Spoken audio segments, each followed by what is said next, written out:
सभी शिव भक्तों को मेरा नमस्कार। हर हर महादेव, ओम नमः शिवाय। देखिए, कल है हरियाली तीज, यानी कि कल वो दिन है जब महादेव और माता पार्वती का पुनर्मिलन हुआ था। यानी कि हरियाली तीज पर महादेव और माता पार्वती पुनः मिले थे। हरियाली तीज के दिन ही माता पार्वती ने हजारों वर्षों की तपस्या करके महादेव को प्रसन्न कर उन्हें प्राप्त किया था। इसलिए हरियाली तीज के दिन महादेव और माता पार्वती बहुत ही प्रसन्न मुद्रा में रहते हैं। इसलिए तो सावन में और हरियाली तीज में प्रकृति में चारों तरफ हरियाली होती है, बारिश होती है और प्रकृति भी प्रसन्नचित्त मुद्रा में होती है, क्योंकि इस दिन महादेव और पार्वती माता का मिलन हुआ था। और जैसे कि महादेव और माता पार्वती भी प्रसन्न मुद्रा में होते हैं, तो भक्तों पर अपना प्यार और आशीर्वाद भी लुटाते हैं। ऐसे में इस दिन किए गए छोटे से छोटे उपाय भी बहुत जल्दी फलित होते हैं। पंडित प्रदीप जी मिश्रा ने यह उपाय सिर्फ हरियाली तीज पर करने के लिए बताया था, क्योंकि हरियाली तीज साल में एक बार ही आती है। तो ऐसे में हमें यह उपाय अवश्य करना चाहिए। यह उपाय 5 पत्तों द्वारा किया जाना है और यह उपाय करने से बहुत ही शीघ्र आपको आपका मनचाही मनोकामना पूर्ण होती नजर आएगी। मात्र 1 महीने से 3 महीने के अंदर आपको इसका परिणाम देखने को मिल जाएगा, ऐसा पंडित प्रदीप जी मिश्रा कहते हैं। इस उपाय को करने के लिए हमें किन किन चीज़ों की आवश्यकता होगी, चलिए जान लेते हैं।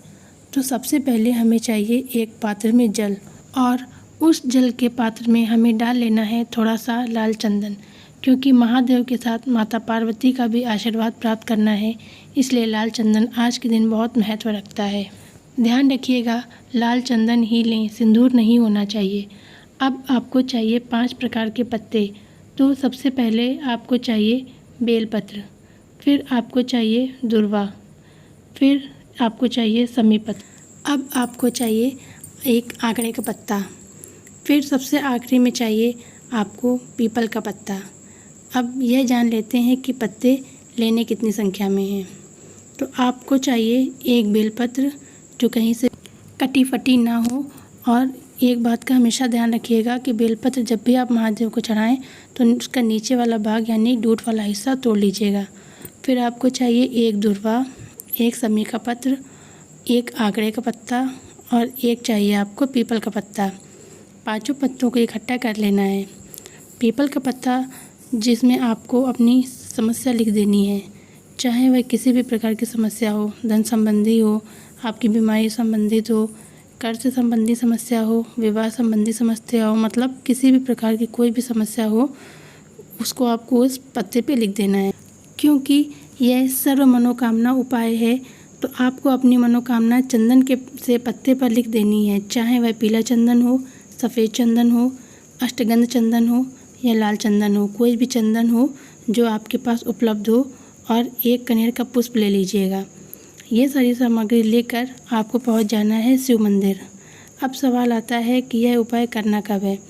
देखिए, वैसे तो सुबह कर सकते हैं तो ठीक है, वरना प्रदोष काल में भी यह उपाय आप कर सकते हैं, क्योंकि अभी सावन का महीना है, तो कभी भी आप महादेव को जल अर्पित कर सकते हैं। क्योंकि गृहिणियों को सुबह थोड़ा सा समय का अभाव होता है, कुछ महिलाएं तो नौकरी पर भी जाती हैं, इसलिए कल का दिन बहुत ही खास है। तो यह उपाय आप सुबह से लेकर प्रदोष काल में कभी भी कर सकते हैं। अब मंदिर जाकर जो लाल चंदन वाला आप जल लेकर गए हैं, उससे महादेव का अभिषेक कर देना है। और अभिषेक करते समय आपको ओम उमा महेश्वराय मंत्र का जाप करते हुए इस अभिषेक को करना है। मंत्र आपको स्क्रीन पर लिखा हुआ दिख रहा होगा, क्योंकि यह महादेव और माता पार्वती का संयुक्त मंत्र होता है। दोनों इसी मंत्र में समाहित होते हैं, तो आपको कोई अलग अलग मंत्र नहीं बोलना है। अभिषेक करने के बाद आपको 1 लोटा शुद्ध साफ जल महादेव पर अर्पित कर देना है। उसके पश्चात क्रम अनुसार एक बल पर चढ़ानी है, फिर आपको दुर्वा चढ़ानी है, इसके बाद आपको समीपत्र चढ़ा देना है, उसके बाद आपको आंकड़े का पत्ता चढ़ा देना है, सबसे आखिरी में आपको पीपल का पत्ता चढ़ाना है जिसमें आपने अपनी मनोकामना लिखी थी।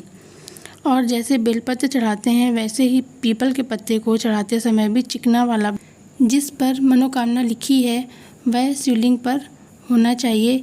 इस तरह से आपको उस पीपल वृक्ष के पत्ते को महादेव के शिवलिंग पर समर्पित कर देना है। उसके बाद एक कनेर का पुष्प जो आप लेकर आए थे उसे भी महादेव और माता पार्वती को स्मरण करते हुए दोबारा से वही मंत्र ओम उमा महेश्वराय नमः मंत्र का जाप करते हुए अर्पित कर देना है। पंडित प्रदीप मिश्रा जी कहते हैं कि यह उपाय इतना चमत्कारी है कि 1 माह के अंदर महादेव और माता गौरा आपकी समस्त मनोकामना को पूर्ण कर देते हैं। अपना ढेरों आशीर्वाद देते हुए आपको जीवन की सारी खुशियाँ प्रदान करते हैं। इसलिए आपके सामने कोई भी बड़ी से बड़ी विकट समस्या हो तो आपको यह उपाय करके ज़रूर देखना चाहिए। शीघ्र ही आपको लाभ मिलेगा। वीडियो कैसी लगी कमेंट सेक्शन में ज़रूर बताइएगा। वीडियो कहीं भी उपयोगी लगी हो, अच्छी लगी हो तो प्लीज़ वीडियो को लाइक कीजिएगा। चैनल पर नए आए हो तो चैनल को सब्सक्राइब कर दीजिएगा और वीडियो को शेयर कर दीजिएगा अपने फैमिली, दोस्त और रिश्तेदारों के साथ में। मिलते हैं एक और वीडियो में, तब तक के लिए ओम नमः शिवाय, हर हर महादेव, जय श्री राम महाकाल और जय काशी विश्वनाथ।